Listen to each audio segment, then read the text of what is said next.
Every year I do these time-lapse videos, cleaning up the shed or clear back to the old house, and some point in time I'd like to not be able to do these videos because everything would be so organized all the time. What do you think the chances are of that happening? You don't think it's ever going to happen? Well, thank you for clicking on this video and joining me today. So this is a video I do every single year, and I love doing it, and hopefully some year I won't be able to do it, is my goal. Every year around this time before duck hunting season, wherever I keep my duck hunting gear, the duck hunting cave I call it, is horribly unorganized, and I go through a process of completely organizing it, and I run a time-lapse video of that cleanup job. So that's what I'm gonna do today. That's what you're gonna see, but I'm gonna do a little bit different today. As I'm cleaning out and going through my shed, I'm gonna highlight 3 different items, 3 different pieces of equipment that I really like, that I wanna share with you and give you a little bit of insight about them. All 3 of these items I have used for 1 year, and I got from Final Approach. Full disclosure, I do work with Final Approach, but these are my very honest and candid opinions on these 3 items. So, Fumbles is over there right now. Let's go ahead and go and take a look at what the shed looks like, starting picture, and then we will compare it to the picture at the end. G's gonna join us today too, fresh off her big hunting retriever championship title. If you want to see Georgie title with the HRC, I'll put the videos up here. Don't forget patreon.com/freelance duck hunting. If you want the chance to come and hunt with me or join me on the podcast for an episode, the North American Waterfowl podcast. You got everything done yet? Yeah. You're supposed to have gotten this all taken care of. Well, let's go take a look at how bad it is. You know what? Honestly, now that I'm really looking at it, I think we can jump into this and, I think we can handle this.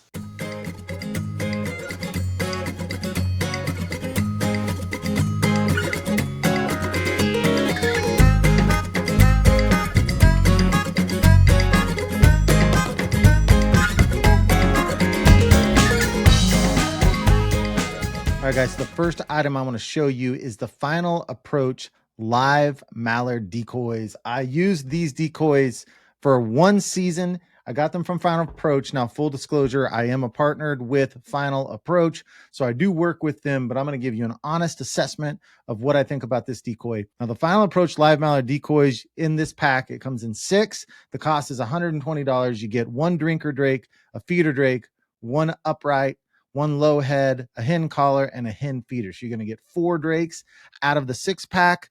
They're fully flocked. Now, I really do like this decoy an awful lot. One thing about mallard decoys and decoys in general is that I am really, really hard on my equipment. So I've always been afraid of fully flocked decoys. And the perception of flocked head decoys is you have to baby them. So I did get a 12-pack where you put them in the individual slots and you're taking care of them. And after a few hunts, I'm like, you know what? I just can't do this. I want to see, I have to hunt. I can't baby my decoys. I'm hard on stuff. So I stopped doing that. And I just put them on a carabiner with Texas rigging. And I just treated them like any other decoy. And I've got to tell you guys, I'm going to show you in a second. I am really, really happy with how they held up. So let me give you a look. This is after 1 season. And I just grabbed a random decoy off of the stringer. See the top there. Now there is a little bit of a scuff right there, but once again, I am treating this decoy just like any other decoy. I am hard on stuff. On the body, there's no chipping, or all the color looks exactly the same as it did before the season. And after a full year, I'm really, really happy with this decoy. The only complaint that I have about it is a little bit heavy. So if you are walking in long distances, this decoy is just a little heavier. I wish that it was a little lighter, or I wish that they offered a decoy that was a little lighter. But if you're looking for a high-end decoy,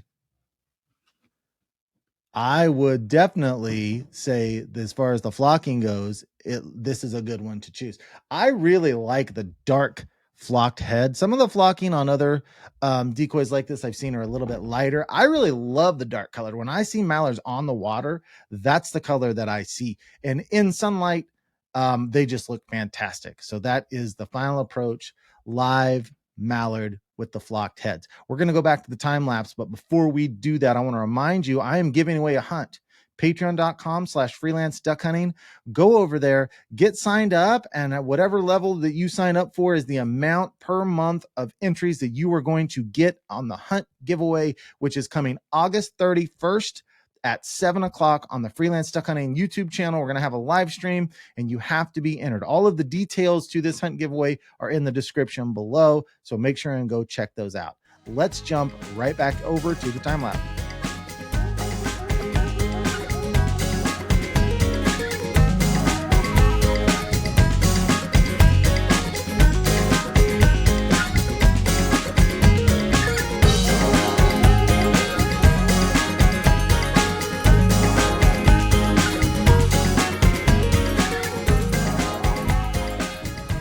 All right, now the next item that I picked is one of my favorite, and it's teal decoys.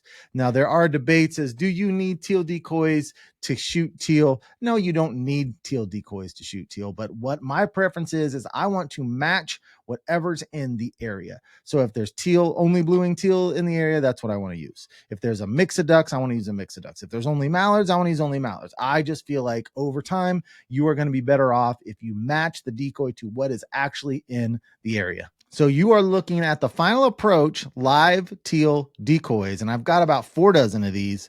They're the HD early season teal floater 12 pack. They are a variety of blue wings and green wings. You get 8 feeder hens, 2 low head green wing drakes, 2 upright blue wing teal drakes, and the upright blue wing teal drakes are fully plumed out, which I'm not a big fan of for early teal.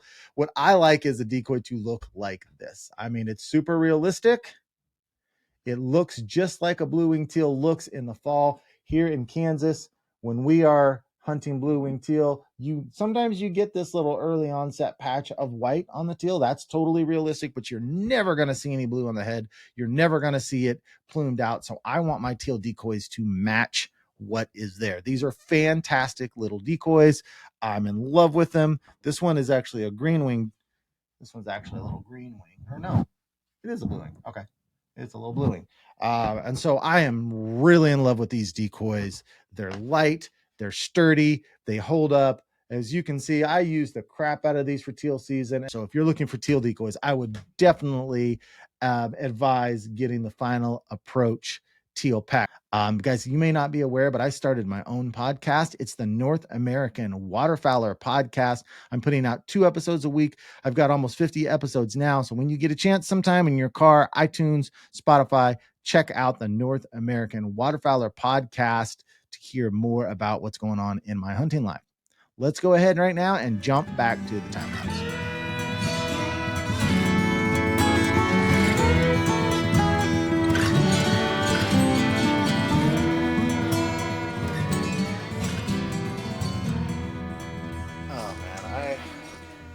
I will be so happy when this is done. This sucks. Look at this, man. What a freaking... Oh my gosh. What a disaster this is. What do you think, champ? What do you think, champ? You need some water? All right, so I had lunch, changed my shirt because I was sweating like mad. I've done a little work over here. I've gone through all the baskets under there. I've gone through everything in there and organized it. So I feel pretty good about it. I think it's time to start bringing stuff back in. Oh man, I can't wait to have this done. Let's go. Let's get it done.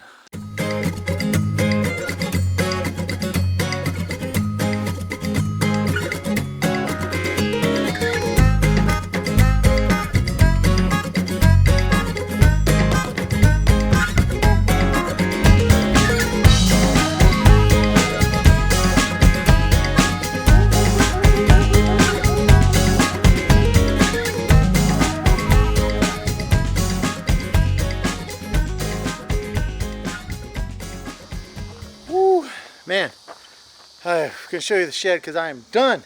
But first, I want to talk about one more item. All right, this is the last item that I want to show you, and this is the Final Approach stand-up blind. It's the S.U.B 3 stand-up blind. It's an A-frame style or panel style. You can do both. It works as an A-frame, or you can break it in half and it works as a panel blind. You can actually take the two halves and put them side by side and have a full double panel blind. So it's really, really versatile. The dimensions are 100 by 60 by 50, and the weight is 32 pounds, and you can get this for $400. I did have the opportunity to use this several times last year, and when I got it, the thing that I was nervous about is the number of parts. And when we use A-frames, what we like to do is get the A-frame out into the marsh, float it out there in a sled, and then assemble it in ankle to knee deep water. And one thing I was worried about with this blind was assembling it in the marsh, because it's got way more working parts than the previous A-frame that I had been using. So I went out with Jake, Matt Bocci, and Greg, and we went to a marsh, and this is the first time that we went ahead and tried to set up this blind in the dark, in the water. And you know what? I was pleasantly surprised. It was not much of a problem to set this thing up in the water, in the dark, and we got it out in the marsh.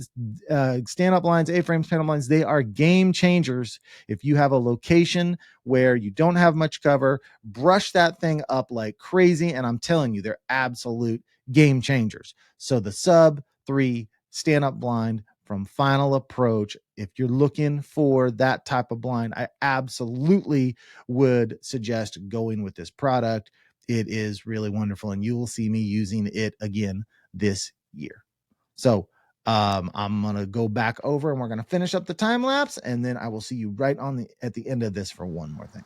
Oh man, what it is like 4:15. We started at 10:15, so 11, 12, 1, 2, 3, 6 hours with a half-hour break, so 5.5 hours it took me to get that done. I really was careful when I organized this corner here, so it still looks like a pile, but it's actually really well organized, to be honest with you. The stuff I don't hardly use is at the bottom. Stuff I'm going to use more is at the top. And so all my goose decoys, mallard decoys that I'm going to use a lot, extra mallard decoys when I want more, extra goose decoys, hens only, teal, pintail, widgeon, extra birds that need rigging, paddles, kayaks. Thank you for watching. If you like what I'm doing, want to support me, want all sorts of extra stuff plus a chance to hunt with me, patreon.com/freelance duck hunting. I am exhausted.